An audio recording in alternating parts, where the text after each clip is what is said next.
Even in this sort of one of in the sense of sort of identity, the of who is the Bengali. Maybe the in the mind of the Bengali Hindu, the mind of the Bhadralok, the superior Bengali is the Bengali Hindu. Maybe. I mean, it's embedded in our writing. It is embedded in our body language. It is embedded in every way. In fact, we it is after all the Bengali Bhadralok historian who deeply criticized Sirajuddaula and sort of wrote him off as this sort of demonic Muslim ruler of Bengal.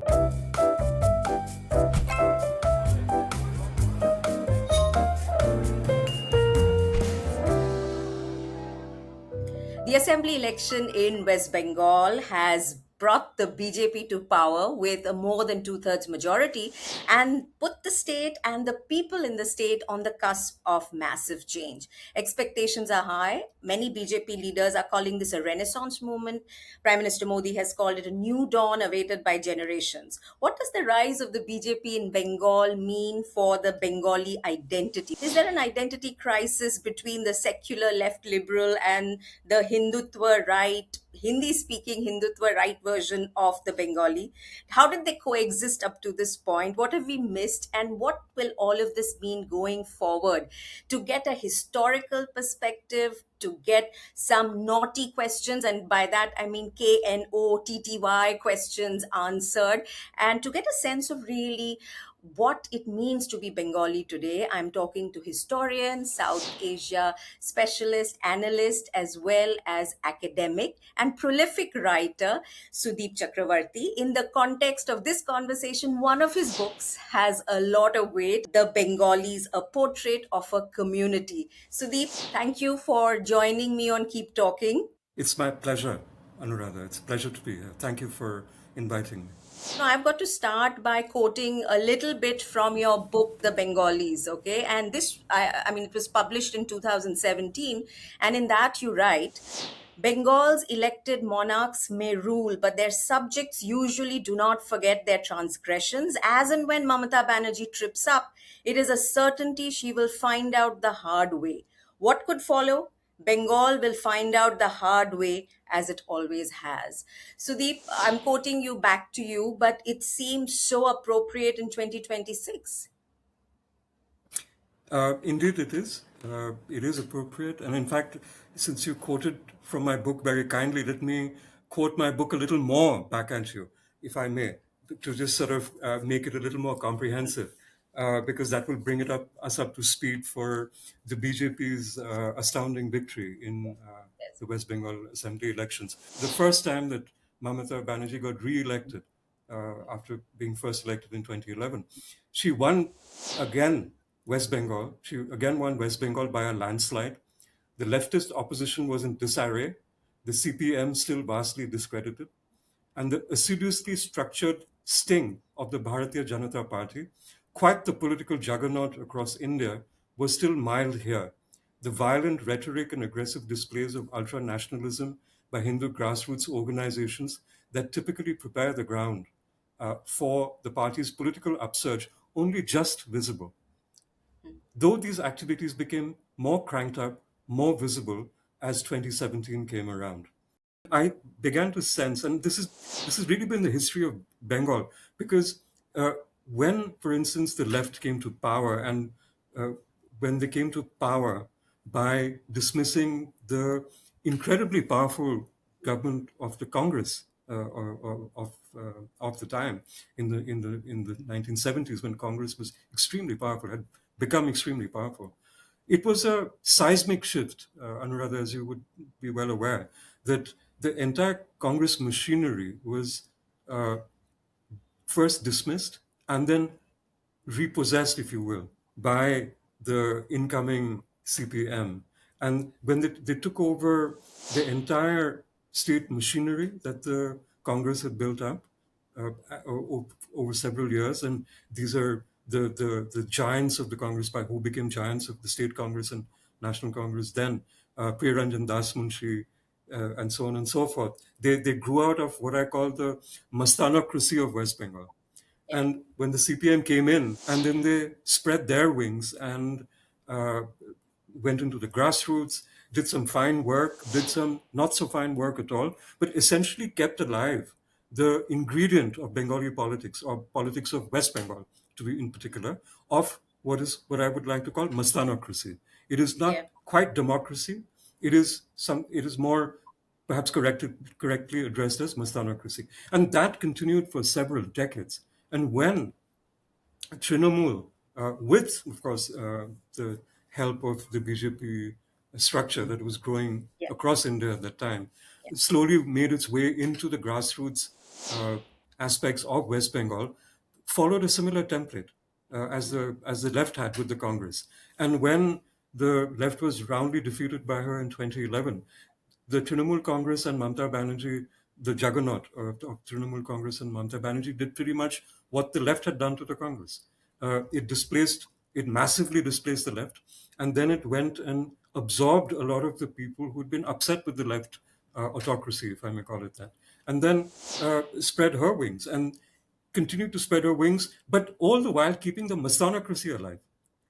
And Sudeep, that continued before for you go 15 years. further, I think you need to tell people the origin of this word that you've coined, Mastanocracy, because Bengalis will know Mostan, and Mostan say is where you have Mastanocracy, isn't it? I think you need to just explain that word a little bit.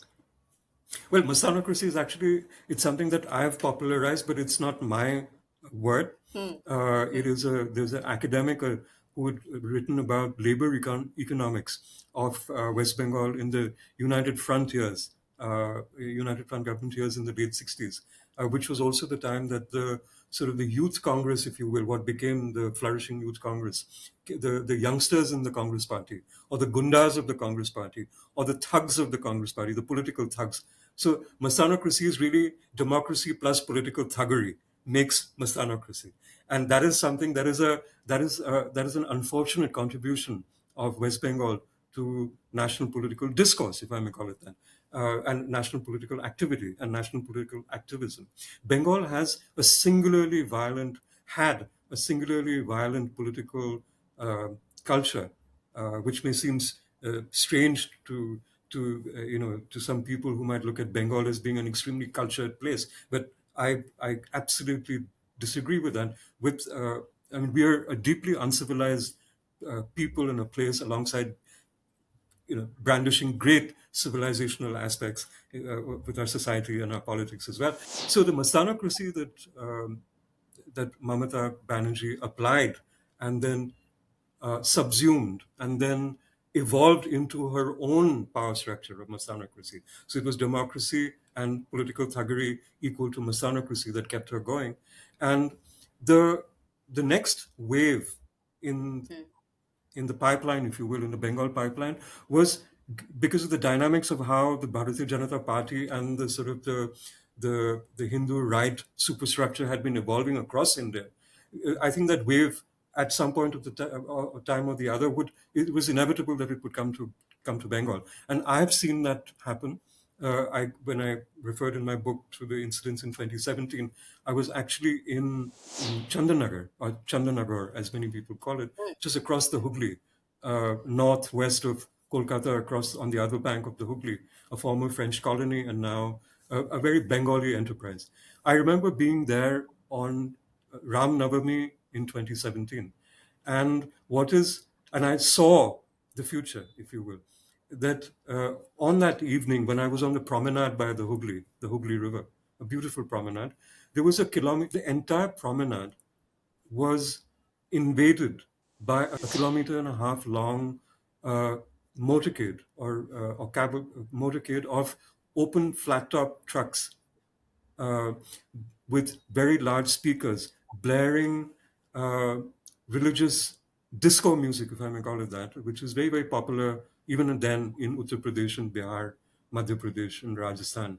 And that was part of the evangelizing process of the Hindu right, which had become popular. A lot of Ram, a lot of anti-Pakistan sloganeering, all built into very, very pop lyrics. And when I'm using pop, the word pop, I mean popular lyrics, a Yeah. popular music. Ram is not a deity. That is Yeah. anything but a mythological figure in Bengali culture. Ram is not a divine construct. Krishna is a divine construct. Vishnu is a divine construct, but never Ram. Ram is a perhaps a very confused gentleman, and a very sort of righteous gentleman, but never a divinity. But then that evening, I saw this, and there were people walking down the promenade with naked swords. They had a bandana tied around their heads, men and women, which said Jai Shri Ram, and this is in the heart of Bengal along the Hooghly. No Hindi influence, so to speak, but all the songs and all the sloganeering was in Hindi. It seemed to me then that this was a sort of a foreshadowing of the future. And ever since, every year, I've kept track the rhetoric and the presentation and the presence of this kind of sort of religious messaging, if you will, Yeah. from overt religious messaging to begin to form a political alternative, I think began to be stepped up grandly from 2015, 2016, 2017 onwards. And the fruition of that has been this assiduous uh, grassroots work by the BJP superstructure, and certainly by the superstructure of the Rashtriya Swayamsevak Sangh, Yeah. without which I do not think the BJP would be winning the kind of elections that they have been. Because while the BJP is extremely good at political management, the grassroots work upon which the party stands is actually seeded and watered and cultivated by the Rashtriya Swayamsevak Sangh. And that organization has worked assiduously in Bengal for a couple of decades now. And I think what we saw happen in May earlier this month, when the Trinamool Congress was swept from power by the BJP, notwithstanding all the controversy over the SIR process. What do you attribute as the most significant reason for this victory? Because you have gone to the heart of the matter with the anti-incumbency that the TMC faced, and the BJP and RSS, and the work that they've put in over the past, almost 2 decades now. Definitely over the past 15 years, where we've seen their vote share and their seats rise. But Yes, what do you yes. make of the allegations that the central government led by the BJP threw everything at West Bengal, at winning West Bengal, right? So ED, EC, the judiciary and its pronouncements, everything seemed, and the SIR process, which there are many allegations and there are some data-based, arguments that show how many people, especially Muslims, were deliberately disenfranchised and were thrown out of the rolls. Not just Muslims, but also Yes, non-Muslim yes, yes, folk and voters who were perceived to be liberal, if you will. But yes. there is a thing to it. I would actually point to the BJP strategy, which is adopted uh, increasingly aggressively across the country. It is not just true of West Bengal. It is another matter altogether, of course, that West Bengal was a prize that the BJP had been eyeing for a long time, and chauvinistic Bengalis, as well as Bengalis who have sort of been born and bred, if you will, and watered by the history of partition in Bengal, which is something that many people forget. We talk about partition in Punjab, but very often in the partition discourse, we ignore the partition politics that was prevalent and in many ways continues to be prevalent in West Bengal. But I'll come to that a little later. Let me speak to the strategy of the BJP. Yes, as you said, and I would agree that they threw every institutional, extra constitutional, judicial, extrajudicial, every aspect at their effort to win West Bengal. And to me, that speaks to what I call BJP's strategy of total politics. Uh, that's a term that is best described used to describe that the party, the BJP in particular, as we've seen demonstrated across India over the past several years, will use whatever it can and everything at its disposal to ensure that it derives maximum benefit. And I think the word for that, the term for that, is total politics, which is anything goes politics. If it Yeah. works for you, use it. And I think the full force of that was Was experienced in West Bengal. when the left was out of control, when the left was rampant, when the left was doing good things, but they were also corrupt, they were heavy handed, they were the epitome of Mastanocracy, Trinamool heard it. Mamata Banerjee heard it. And it's an irony, it's a tremendous irony that, that the BJP heard it this time around. The heavy handedness of Trinamool Congress, the corruption in Trinamool Congress, even though the Trinamool had done some fine work in many places across West Bengal, including in Calcutta. The fact is that there was a sense of resentment building up, whether it was among the business community to some extent, entrenched in Kolkata and in the Bengal outside Kolkata, north, south, central, everywhere. Whether it was a sort of a sense of disenchantment, irritation, bordering sometimes on anger, which the majority Bengali population of West Bengal, which is a Hindu majority Bengali population of West Bengal, felt that Mamata Banerjee was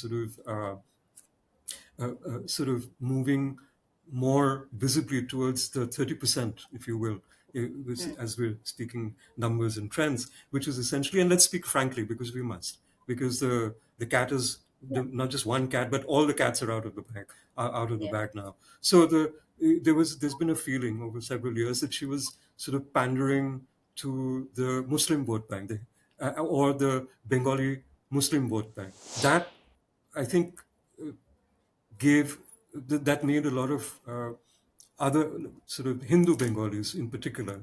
It brought to them a sense of disquiet.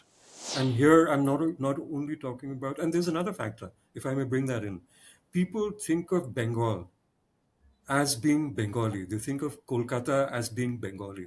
But Kolkata, as a historian would tell you, is a product of the East India Company.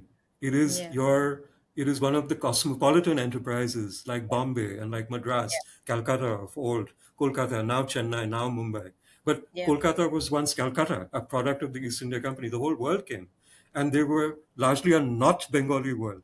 There were Marwaris, there were Gujaratis, there were Jains, there were Armenians, there Yeah. were Jews, there were all kinds of people. The world came to Biharis, people from Orissa, because that was where the center of power was. That was the imperial capital of British Imperial India for so many decades. And I'm speaking to that history. And this population of Kolkata, which is sort of often subsumed by the Bengali identity, is also a very potent political force. Yeah. We must not forget that. And that uh, they gave the Congress an opportunity. Then incredibly, they tried to work with the left. Incredibly, they worked with the Trinamool Congress, and now they seem more organically aligned with the BJP and its forces. So there are many layers within the Bengali political Yeah, so superstructure. between the total politics of the BJP, what you've described as the total politics of the BJP, the latent Hindutva feelings amongst Hindu Bengalis, and the anti-incumbency or the TMC mastonocracy. What would you attribute? I mean, obviously it's a combination, but would you be able to Yes. say that this was one factor that was the overriding, overarching reason that the BJP won, or would you say that the combination won for the I think BJP? it's a combination. I think it's a combination. My reading was that the BJP would win a substantial number of seats and increase their tally from the last assembly elections. Of that, there was no doubt in my mind. So then the BJP would undeniably arrive in West Bengal, was my reading before the SIR exercise and the various interventions, constitutional and unconstitutional, that followed, was that the BJP would make a substantial dent into West Bengal, and that trend was evident from from 2021 onwards, when essentially North Bengal or northern West Bengal and the peripheries in what we in Bengal call Jungle Mahal districts, your Birbhum, Medinipur, these areas had already begun to be come under the BJP fold, if you will, and of course some parts of southern West Bengal as well, the coastal parts of southern West Bengal, and almost the entire northern districts of West Bengal were already under the BJP, and one could see that it was sort of coming towards Calcutta, if you will. But I think that the anti-incumbency factor, the fact that Trinamool Congress was unwise to weaken its own base, if you will, to ignore the vast chunk of the what about the 70%? I mean, one talks about the 30%, but if you're talking vote bank politics, the majority share of the vote bank in West Bengal is a Hindu vote bank. Let's be open and upfront about it. And whether it's sort of upper caste or whether it's lower caste, or whether it's Brahmin or whether it's Matua or whatever, wherever you want to call it, it is a non-Muslim vote bank, and that's something that is brutal. And in Bengal's history, that is a brutal math. That is something that you cannot ignore, and especially when you've had the rhetoric building up to that. So, to my mind, it was a combination of factors, and the BJP was listening very hard, and I think that the Trinamool had stopped listening right up until the end when there was this flurry. I mean, my goodness. I mean, Mamata Banerjee going and inaugurating temples with great flourish, and Yeah. sort of the Hindutva that she tried to, as a sort of a last gasp, if you will, to apportion to her campaign, I think came too late, tactically too late, strategically too late, and it just seemed like she was trying way too hard. And then, of course, on top of that, you have the electoral exercise, or the exercise related to who's a legitimate voter. Give me a sense of whether the Bangladesh uprising and attacks on Hindus played on the minds of Hindu voters in West Bengal, and also the role of the narrative of the Ghuspetia or the illegal immigrant from Bangladesh. I was actually in Bangladesh when the uprising took place. I was teaching at a university in Dhaka at that point of time, and I actually lived through it in Dhaka and Bangladesh myself. So I know what happened. I also know the kind of narratives that were built both in Bangladesh and in India. The violence in July and August 2024 was absolutely, and I say this categorically, I say this with a full sense of responsibility, and as a person who speaks the brutal truth, or tries to at any rate, the the incidents over July 2024 and August 2024, which led to the end of the Sheikh Hasina-led Awami League government, formally on 5th of August 2024, when she escaped to India and was received by the National Security Advisor of the Republic of India in full view and on live television, if I may add. The sentiment in Bangladesh at the time was anti-Awami League, anti-Hasina. She had overseen an increasingly corrupt regime, and it was a corrupt regime with which India was closely aligned in the Yeah, Bangladeshi mind. yeah. Okay, that is something that is undeniable. That is something that we did not see much of in the media narratives that played out in India, for reasons because the government had or continues to have a strong sort of a dampener Yeah. on, or a strong switch on how Indian media portrays certain matters. The same thing happened in this particular case. There were, of course, incidents. In fact, in the aftermath, where you had towards the when Sheikh Hasina came away, and even before she had left, there were incidents of uh, temples being attacked, Hindus being attacked, but not in the kind of manner that it was portrayed in India. Absolutely not. The incidents were a handful. They were abhorrent, as these incidents always are, but they were literally a handful. And I might add, I was in Dhaka, and I know that Muslim neighbors in these particular areas came and stood guard in front of temples, in particular after the time that Sheikh Hasina left. Because then I want to make this, because you've given me the opportunity, maybe it's a good Sure. time to clear the air here. And Yeah. I'll be brief, I won't take too long. No, no. Yeah, and then we'll Uh, come back to whether it was a factor yeah, at all. we'll come Yeah, yeah, back. No, sure. we'll come back, because we can't discuss whether it was a factor or not unless we have a little background in this.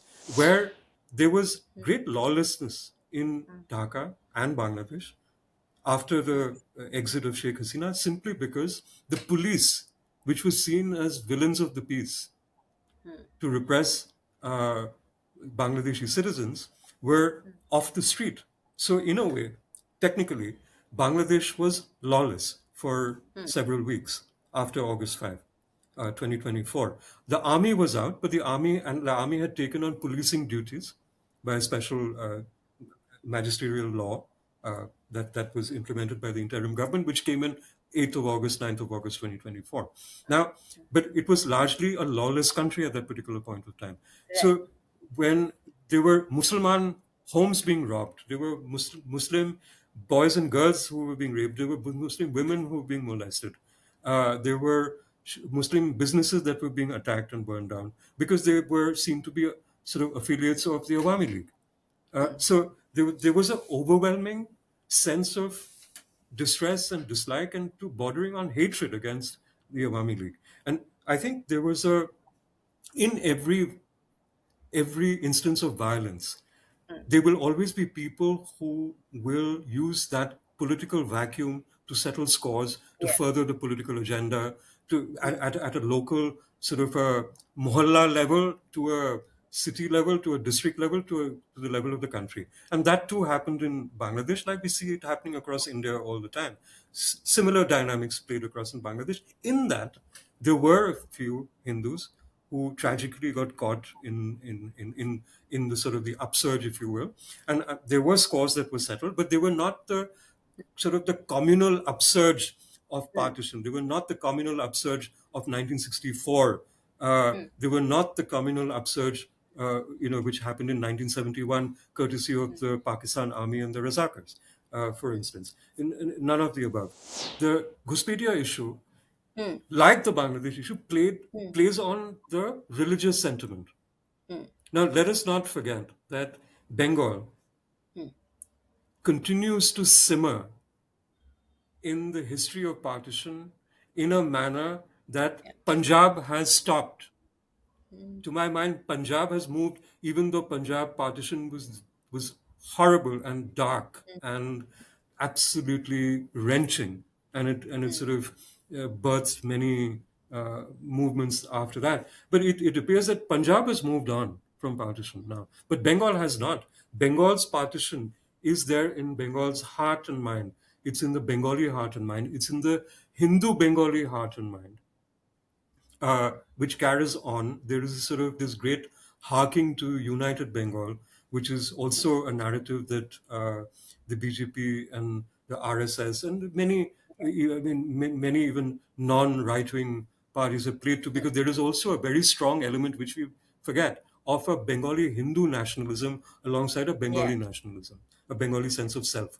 There is a Bengali self, there is a Bengali Hindu sense of self, and there is a Bengali Muslim sense of self, which you see on the other side of the border in Bangladesh, or what was earlier East Pakistan, and what was earlier East Bengal.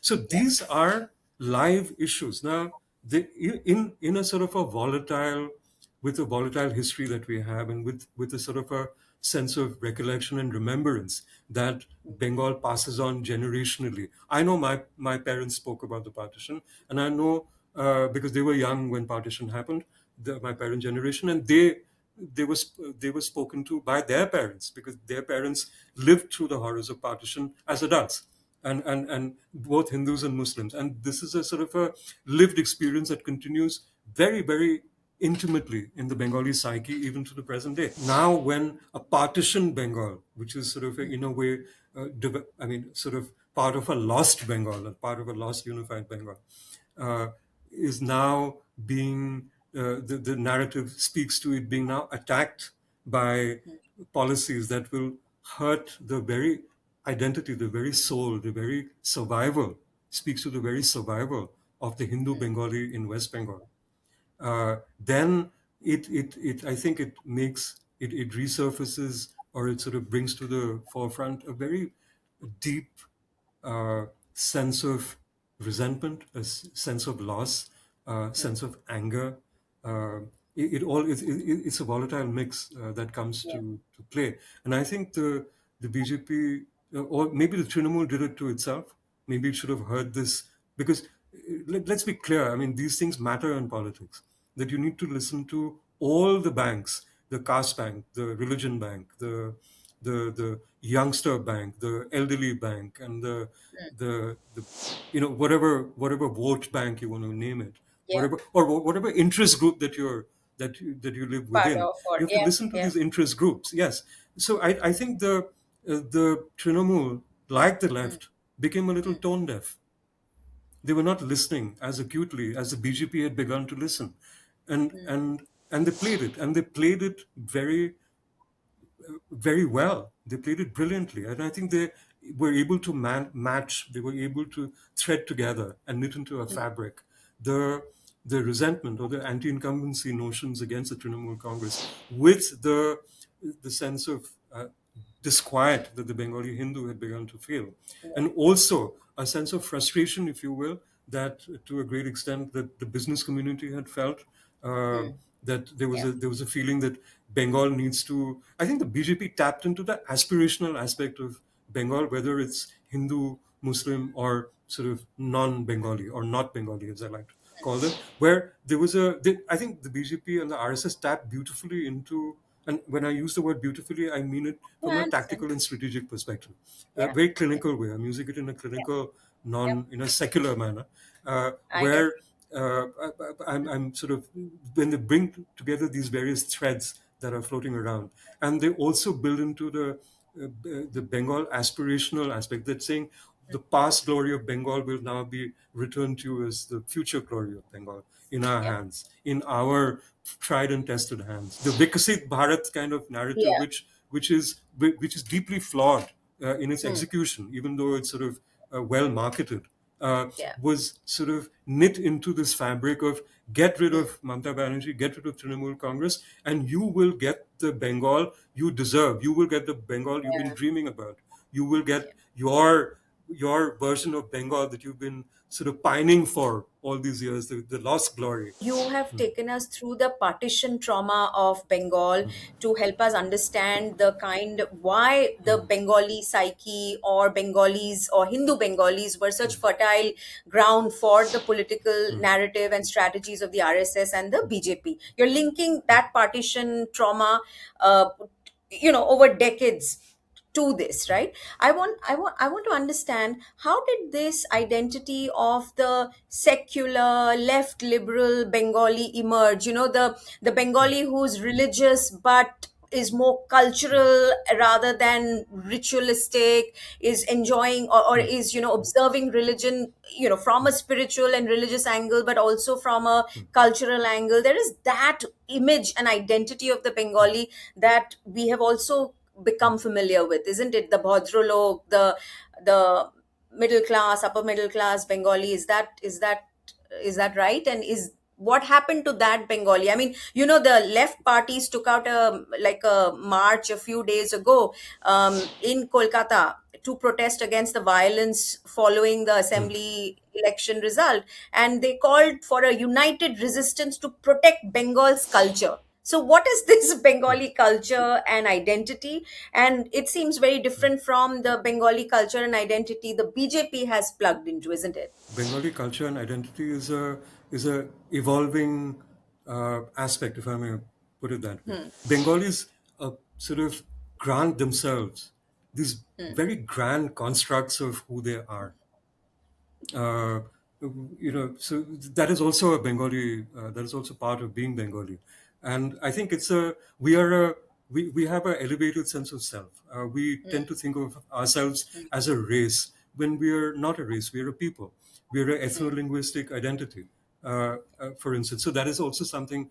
There is a sort of a sense of superior Bengali culture. Now, the Bengali who was educated and empowered, if you will, into becoming, or enabled into becoming the Bengali middle class, into becoming the very Bhadralok that we so aspirationally allude ourselves with, or Yep. the concept of the Bhadralok, or the gentle people, or the civilized people, or the Bhadra Mohila, which is the feminine aspect of Bhadralok, the civilized lady, Bengali lady, and so on and so forth, is something that has never, alongside art, alongside music, alongside literature, alongside an elevated aesthetic, if you will, of language, of culture, of belonging, has ever been away, frankly, from the sort of religious volatility. There is, for instance, if I may even point to one of our great emancipators, Sharat Chandra Chattopadhyay or Sarat Chandra Chatterjee, who, and I think this is a sense of Bengali, and I hate to do this to Sharat Babu, whom I greatly admire as a writer, and I'm to use a sort of a crude modern day English phrase to describe myself. I'm a Sharat Babu fanboy, but the thing is, he did write a novel called Shrikanto, and the Yeah. first pages of Shrikanto describe a football match being played in rural Bengal, and it says, uh, "Shonda hoy hoy." It is nearly evening. Amra mogno hoiya dekhitechi. We're transfixed, as you know, we're transfixed by the football match in progress, and Bangali Chelera are Musolmanera are playing football, which means the Bengali boys and the Musalman boys Yeah. are playing football, even though the Musalman boys in this particular case are Bengali Musulmans. There, Yeah. so there is even in this sort of one of in the sense of sort of identity of who is the Bengali. Maybe the in the mind of the Bengali Hindu, the mind of the Bhadralok, the superior Bengali is the Bengali Hindu. Maybe. I mean, it's embedded in our writing. It is embedded in our body language. It is embedded in every way. In fact, it is after all the Bengali Bhadralok historian who deeply criticized Sirajuddaula and sort of wrote him off as this sort of demonic Yeah. Muslim ruler of Bengal, Nawab of Bengal, who was demonic and sold through his ineptitude and demonic behavior. Essentially, thank heavens that the British came in and in the East India Company came in and kicked out this demonic man. And sort of so while Siraj is played up as a person who's Yeah. tragically the tragic last Nawab of Bengal, but he's Yeah. also vilified as the person that bloody Muslim demonic Nawab who Yeah. essentially sold Bengal down the street, and it's because of him that we are suffering. We have to suffer colonization and so on and so forth. So there are, Bengal has always been alive to multiple parallel narratives where culture has walked hand in hand, and I'm saying walked hand in hand, with great non culture, where civilized behavior has walked in tandem with greatly uncivilized behavior. Let us not forget that, after all, in partition, that the so called cultured Bengali on either side of the border slaughtered each other. Yeah. uh, we that was not an act of civilized behavior. I mean, we can blame Mr. Jinnah and his call for direct action for it, but the fact is that Bengali Hindus and Bengali Muslims, or Hindus and Muslims in Bengal, Greater Bengal, East Bengal, West Bengal, went and butchered each other in vast numbers, and in such vast numbers that it actually led to the partition of Bengal, and in such large numbers of deaths and of dislocation, of Yeah. lost roots, of lost homes, of lost identities that we've carried through since. I know people who, in my society, and I'm sort of, in a way, spoiled, if you will, or privileged, because I come from a sort of upper middle class family background, a sort of uccho moddhabitto Bangali, as it's said, as we call ourselves in Bangla, in Bengali, where I know people of my family who would caution their children, saying, "Look, do what you want. You know we are liberal. We let you মুসলমানের সঙ্গে sing. We বিয়ে let you করো না। dance. Musalmaner sange biye koro na. Never marry a Musliman." And this is Yeah. a family which sort of says, "Do what you want. Study whatever you want. You want to study Sanskrit, philosophy. You want to do a PhD on rock and roll. Go right ahead. Not a problem. But uh, don't marry a Muslim." And this is a true story. These are embedded stories in Bengal, and I've heard similar stories, by the way, in Yeah. what is today Bangladesh as well. Because, after all, and this is incendiary perhaps today, in today's day and age, for me to say it, but let us understand that they too are Bengali, so they carry similar traits of Absolutely. elevated sense of self, and an Yeah. elevated sense of belonging, and also an elevated sense of insecurity. I think this sort of sense of self, and the sense of grand belonging, of grand sort of positioning, comes from a deep sense of uh, insecurity. And this is something that I think the BJP was also able to tap into. And I know that I mean, we are threading many strands to No, create the but that's, fabric, which that's is the why, Sudeep. outcome of the. Yeah, but that's why I needed to speak to you, exactly for this reason. There are so many different things at play, and to be able to connect all these very, very different things over time and space is what is going to help us understand the identity. I just feel that this election will make a lot of people relook certain things, and Indeed, understand indeed, things a indeed. little better. So let's start winding down this conversation because there's so much more to talk about. But for today, give me a sense of that 30% Bengali Mushalman in West Bengal today. Where does he or she find himself or herself from what you've just painted, this portrait of West Bengal over the decades and the partition trauma? It is, it's, I was laboring under this belief sitting in Mumbai as a second generation Mumbaikar. My dad was born here. My sense was, oh, we are so secular, we are such a, culturally rich, gender equal kind of community, and Muslims in Bengal are, more equal than anywhere else.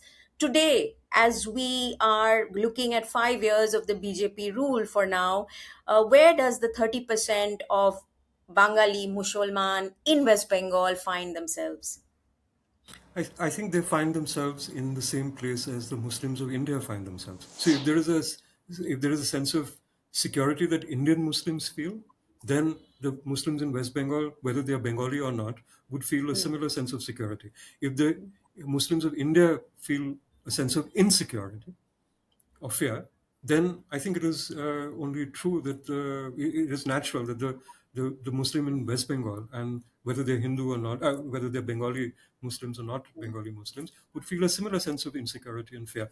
The What concerns me greatly is that West Bengal, unlike Kerala, or unlike Bihar, or unlike Uttar Pradesh, West Bengal has a very long border with Bangladesh, which is a Muslim majority country, which has been directly used in the rhetoric repeatedly, election after Yeah. election, and more aggressively each time, as a foil to uh, for political rhetoric that this is the border. The Ghuspetia is not coming in from Nepal, even though there are Nepalis are free to travel into India and work in India. Nepalis are never called Ghuspetias.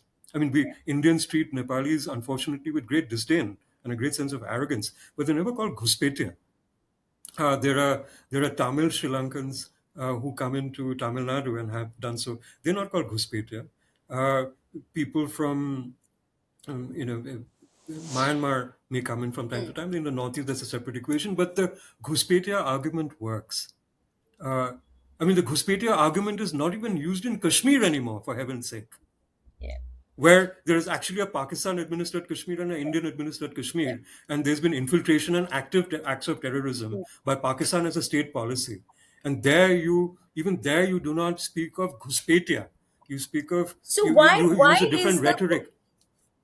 Yeah, so why is the Bangladeshi being, why is Bangladeshi become pejorative in India's politics? The use of that word. Why is every Bengali Muslim being cast in the, light of an immigrant, illegal immigrant, and a Bangladeshi? And where does Then that because leave it's the West because Bengal? I think thank you for asking that question, and it is something that we need to address. I think that comes from a very sick mind. There is a very sick mentality, and that I think that derives it. And let's not beat around the bush about this. Of course, there is a reason. It plays on sort of past insecurity. There is a great sense of insecurity among the Hindu Bengali in West Bengal that the Muslims uh, in Bengal and uh, Bangladeshis there's this great sort of paranoia that they will take over our way of life, and once they take over our way of life, then they will take over our land.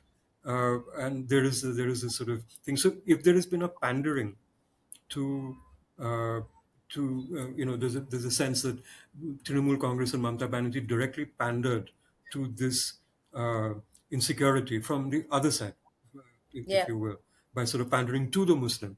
Uh, I mean, I'm here. I'm putting on the Hindu lens, if you will, to Yeah. analyze this. Now, so I think it's played on that particular aspect. It's a similar dynamic that, for instance, the BJP is played on in Assam, and that insecurity in Assam predates the BJP's existence as a political party. Uh, let's not forget that Nelly happened in 1983 when the BJP was a very new political entity. I mean, it was just sort of taking baby steps in the national firmament, if you will, in India. And even so, that happened. What is very dangerous to my mind is that if this rhetoric is not dialed down. Now, I think India is free to do what it needs to do as a country. If the uh, if the BJP government in the center, the India government in the center, decides to aggressively implement and complete the border fencing of between India and Bangladesh, so be it. I mean, that's something that as a citizen we can sort of commentate upon. But if it's pitched as being done in national interest, then national interest is typically decided by the party in power, uh, and so on and so forth. So fine, that's there. Though I would be greatly interested to know how they will fence the river borders. But the aspect of using religion across the border as political tinder, as political coinage, as political ammunition, can lead to a partition-like bloodbath if it is left uncontrolled. What concerns me greatly, and the fear that I have in my heart and soul, is that when will the BJP and its adherents or its electorate or the people of let's forget the parties for now. Let's Yeah. just look at the people of West Bengal. How far down the path to hell and damnation are the people of West Bengal willing to walk in order to transform their insecurity into security? How much blood are they willing to let flow in Bengal, this cultured land, this land of civilization and aesthetics and grand constructs of the mind and body and soul, intellectual pursuits, so on and so forth, and art and architecture and poetry and so on and so forth? How far are we going to allow our demonic selves as Bengalis to surface and run our present and run our future? How far down that dark path are we willing to go? I know for a fact that people in Bangladesh do not think the same way. They are too busy building Bangladesh as a nation because they know that they're a poor country. They know that there are 170 odd million people who need to work damned hard in order to just walk in place, forget running in place. Bangladesh needs to grow in order to survive itself. Bangladesh is not concerned about, uh, you know, major shifts in India unless it actually affects Bangladesh. No, so So Bangladesh is like the watching, water, yeah, and Bangladesh, the the river, border, are watching. yeah. Yeah, they're watching the West Bengal elections very closely because the West Bengal elections were built on a sense of hate primarily and a sense of insecurity in order for gaining control to this sort of grand future that has been held up. Now, notably, the Bangladesh elections, which took place just a few months ago, and in which the BNP government led by Tariq Rahman came to Yeah. power, India was not a political ammunition in those elections. Sheikh Hasina and the Awami League certainly were, but not India. It is notable. And this is something that maybe Indian media needs to focus on a little more. Maybe Indian analysts need to focus on a little more. That India was not a factor in the last Bangladesh election. India was, of course, part of the conversation. What will the future Sure. government do? Yeah, Will it of be course. too friendly? Will it be less Yeah. friendly? How much are we going to give? How much are we going to take? That is a part of national debate and national conversation, which is normal in any country. But the Bangladesh elections were not predicated on a sense of hatred or Yeah. friendship or Yeah. security or insecurity related to India. But the elections in West Bengal were related to the sense of security and insecurity vis-a-vis Bangladesh and the Ghuspetia and the Musalman across the border who present this ever clear and present danger to Yeah. the sense of future of West Bengal, which is now the Amar Sonar Bangla that the BJP and the RSS are presumably bringing forward. But let's see where we go from here. I'm greatly concerned right now I would be the first, one of the first people to acknowledge if something good happens in West Bengal right now. And I think something good that could happen in West Bengal begins with the dialing down of the hate, dialing down of the anger, and maybe feeling secure that Hindu खतरे में नहीं है in West Yeah. Bengal.